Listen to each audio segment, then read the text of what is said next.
这块地，反正地老板的意思就是先让我把里边的草还有一些竹根什么的给拔出来，拔好之后他这个树再锯。我就心想，这玩意儿一点点掏能好掏吗？你还不如先给放倒。他来一句，你草不清完我这进不去。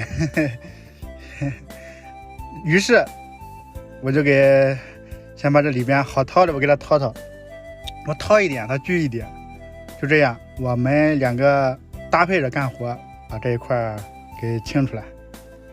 看我这边清着没？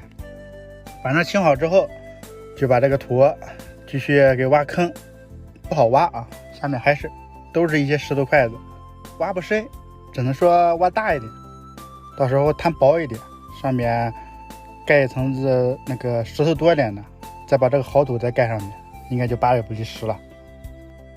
这个够大吧？应该能埋下。反正这边放右边的都是一些不怎么好的，放左边的都是一些好土，到时候盖上面的。还是老规矩，一层一层的给压上来，一下放多了到时候压不实，到时候咱多跑2遍，把压实在一点，以后少沉降那么多。就这样。